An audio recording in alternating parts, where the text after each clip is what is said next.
Welcome to the Emancipate Show. Now, as you know, Emancipate Show is pretty much dropping knowledge on things that happen around us and things that we're not aware of. That's why the show was actually created. Also, Bob Marley said, "Emancipate yourself from mental slavery. None but ourselves can free our mind." I know all the negative things always get a lot of views, and gossip always get a lot of views. But that's not my mission. My mission here is basically to teach people and guide them on knowledge that they should know. So here's my reaction video on things that we should know. Maybe I'll start doing a series on this, but let me see how it goes. Whoa, what happened? Did you know the wealthiest man to ever live was black? Not as wealthy as Elon Musk and Warren Buffett. Then both of them combined. His name was Mansa Musa. He was a West African ruler. His net worth today would have been $400 billion, easy. Really? I kid you not. And did you know Rome was ruled by a black emperor? Get a grip. You're telling me a black guy ruled over Rome? And he was arguably one of the greatest Roman emperors to ever live. And his name was Lucius Septimius Severus. God damn. And that brother was North African. I find it a little hard to believe. I mean, the Romans were a superior race of people. I don't think they needed a black guy to run it. See, at that time, race didn't exist. Well, let me guess. White people invented race. No, it was the Portuguese. They invented what we know as whiteness and blackness. A man by the name of Gomez de Zerara wrote a book commissioned by the King of Portugal in 1450 to demonize the people of Africa. Why would they do that? What good could come out of it? A trail of fucking wealth. The Portuguese faced resistance from the Europeans, who thought it was wrong to just capture and enslave people. So Gomez de Zerara's book painted Africans in such a negative light, it literally justified kidnapping and enslaving them. Race was a made-up term to just push capitalism and free labor. America was built on the lie of race and white superiority. It never existed. It was made up. What, so you're like a woke historian now? Think about it. If we knew the true history and achievements of people of color globally. I was today years old when I found out. What makes African and third world debt different from the American debt? Number one, America is never going to pay its debts. It doesn't have to. Its debts are in its own currency. We can simply print it. The African debt is not in its currency. The African debt is in US dollars. Wow. Africa has to earn the US dollars.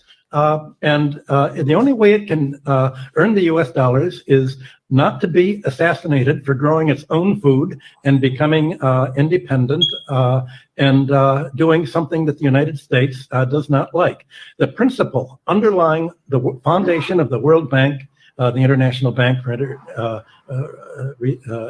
IBRD, research, the World Bank, is that no country should grow its own food. Africa and the third world should only grow export crops. To export, in order to have an oversupply of cocoa and other tropical raw materials, to keep down the price, they must buy their grain from the United States or Europe, so that if they do something that we don't like, we can do what America tried to do to China in the Basically, that's control. Whenever you're dependent on another nation for anything, it actually brings your cost down, it devalues your dollar, and you become more dependent. Being dependent on the next country is never a good thing. That is an appetite for destruction. That's what happened to most of these countries. If you look at Aruba, Jamaica, Bahamas, a lot of these countries get imports. And whenever your stuff get import, it devalues your dollar and it causes inflation. The 60s. We can sanction them. We can say, we're going to starve you. We're going to not export any grain to you. Also, whenever anybody that controls food pretty much controls you, because you got to eat. You might not live anywhere, but you got to eat at the end of the day. One thing we should never do as people is depend on anybody to create our food. Once you start depending on a country to give you the food, they can always dictate if you're going to eat or if you're not going to eat. So owing their foreign debt in dollars means that they have to somehow sell something that the United States wants, not what they want. I think the most evil organizations in the world today are the World Bank and the International Monetary Fund. And my book, Super Imperialism, that I wrote in 1972, is all about that. The largest purchasers of the book were the Defense Department and the CIA. I was immediately, the organization I worked for was given a $75,000, $85,000 Defense Department contract for me to come to explain to them how American imperialism worked. And they used it as a how to do it book. They thought it was just spontaneous.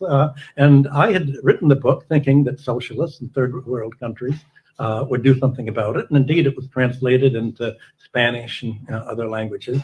But it was really the Defense Department that applied most of this. And I was amazed when I was invited to the White House. They say if you want to hide the truth from a black man, put it in a book. To explain how imperialism worked. And my boss said, we've run rings around the British imperialists. This is how to do it. You make them owe the debts in your currency, not their own. Certainly the third world countries should cancel the debts under the odious debt principle. I haven't been able to convince any of them to do it because they said if we do that, the CIA will kill us. Wow. Let me show you all the owners. Now, as you know, there's all these corporations that we work for are all owned by white people. These are some of the richest of the richest. And as you know, we pretty much don't want to own anything. We're better at being workers than owning anything. And anytime we own anything, they come around and they bite, and we basically give away our wealth that we should be passing on to our next generation. The reason why these people are rich and they have all these corporations is because they create something that they put us into place to work. And then you have some of these people that's black that work for these companies thinking that just because they're a manager, they own a company, nobody can tell them shit, but you're a worker at the end of the day. Doesn't matter how much hours you're doing, how many sick hours you put in, or whatever you do, you're still a worker at the end of the day. If you don't own, you pretty much don't have no value. Of the big corporations in America. This is the owner of Chick-fil-A. This is the guy who owns Adidas, the guy who Kanye West is working with. This is the owner of Uggs right here.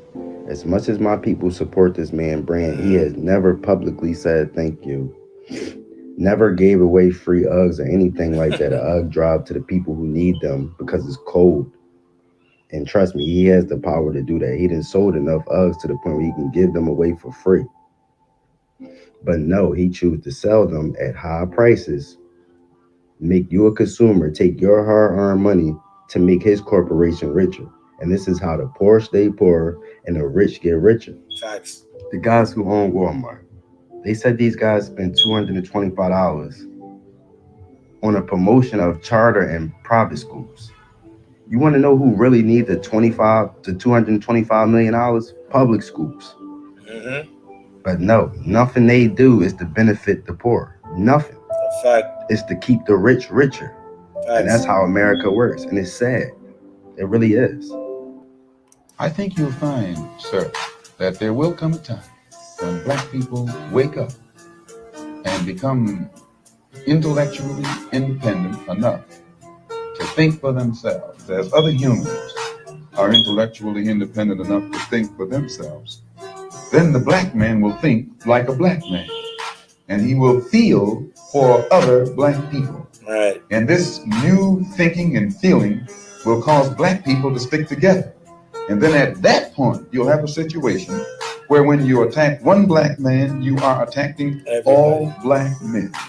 And this type of black thinking will cause all black people to stick together.